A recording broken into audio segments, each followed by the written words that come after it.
So today we're going to go through how the e-collar works. So I have already conditioned Rollo, who I'm going to use today, how to use the e-collar. Now I'm going to show you exactly how it works. So today we're going to be using a low level stimulus. This stimulus is not meant to correct the dog, more so to communicate with the dog. It could, I guess, be deemed as a correction because I'm following through with something. So if you want to call it a correction, sure, I'm correcting them in not doing the thing that I'm asking. But again, this is not meant as a punishment. It's not meant to be an uncomfortable situation. I want to find the lowest level possible that the dog's going to be working at. Rollo is quite sensitive to the stimulus. I'm only working at levels of like 3 and 4, which are extremely low.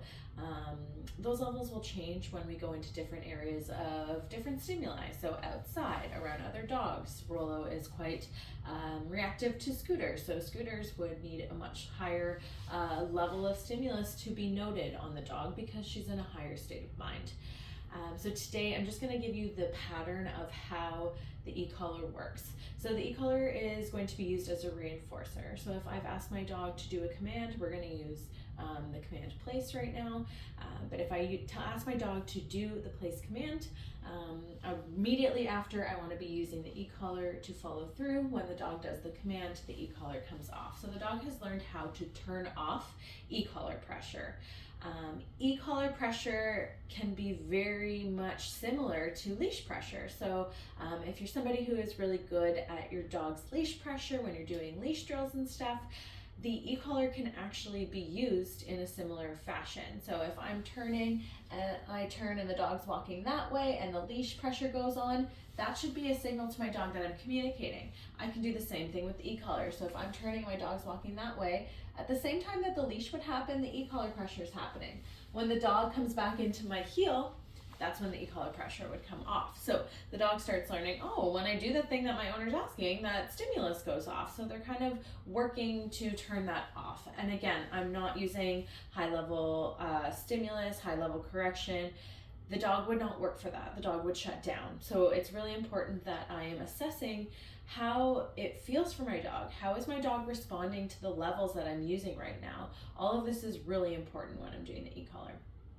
So the pattern that you are going to use for your e-collar is you are going to give the command. Today the command is going to be place. So you are going to give the command of place.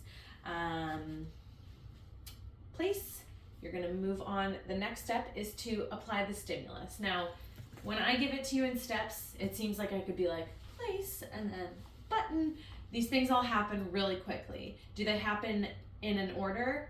Yes, they don't happen at the same time, but it's very quick. It's milliseconds. So I'm saying place, button, dog goes to place, button comes off.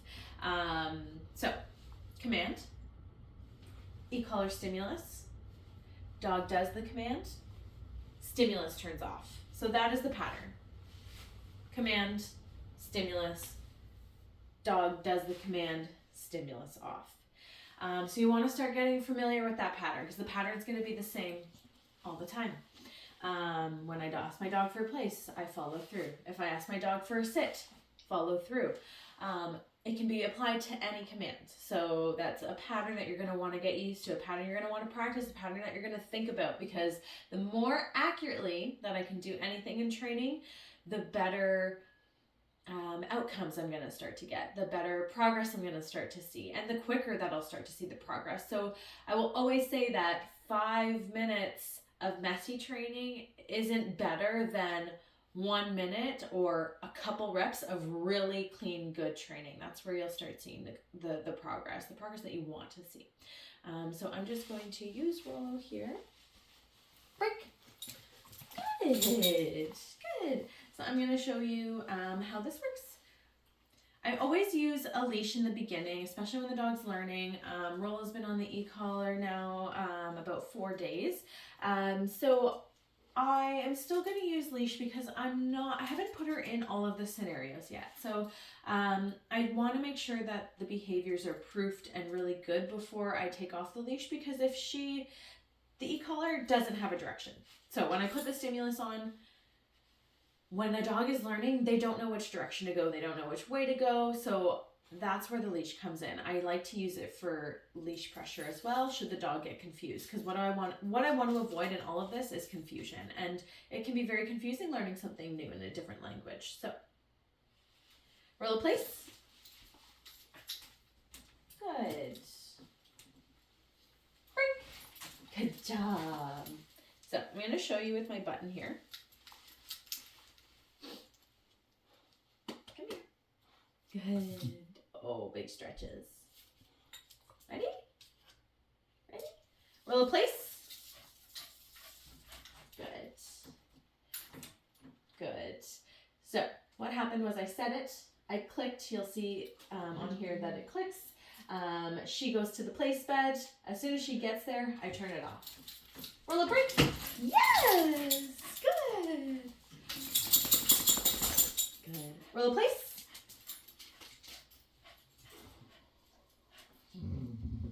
Place.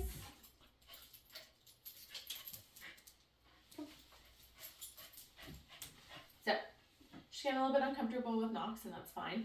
She actually she was going to the other place bed. She's like, I don't want to go to that place bed. I'm going to go to the other place bed. So that's where you'll start to see that the leash is really helpful. I kind of wanted to see what decision she was making. She was actually following through with the command. I wasn't really guiding her which place bed. She was going to a different place bed, which is fine. Knox is being a little bee, but that's fine. Break. Good. Roll a place. Yes. Very good. Good job. Break. Good. That's a girl. That's a girl. Roll a place. Good.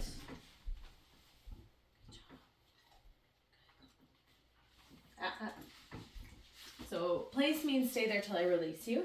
It's really important that I'm staying on top of all my cues. I know there's a lot to think about. I'm thinking about the place. I'm thinking about the pattern in which I'm using my commands and my stimulus. I can't forget about my correction. So I'm asking her to stay on here. If she's about to go get off, I need to correct her for that, so that what I say matters. I want my word to mean something. And if I constantly just say, oh, well, I didn't really need her to stay on there, I start extinguishing what my word means. It starts becoming non-existent. And that's definitely something that I don't want. Roll a break. Good. Sit. Good. So with that, all I did was tap it. I haven't really practiced too much continuous stuff with her with other than sit. Good.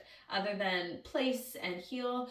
So now we're just starting to apply it to all of our commands. So that's really cool. She listened, she followed through with the sit, and I'm just tapping. So with the place, you'll see it was a bit more continuous. As she gets more comfortable with the tool and becomes more reliable with it, I can start releasing the stimulus a little bit earlier. So if I see that she's really running to the bed, I don't have to wait for her to get on the bed. In the initial phases, I do that so she knows exactly what it means when it turns off. It means you've done the thing right. With recall, when I'm asking my dog to come to me, as soon as they decide to come to me, that's when the stimulus comes off. I don't wait for them to come all the way back to me. Another reason why a leash is so important, because I need to have the direction when I'm practicing recall. Break.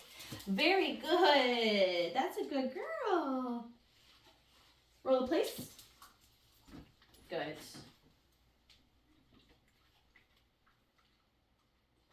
Break. Sit. Good. Down. Good. Place. Good. Break.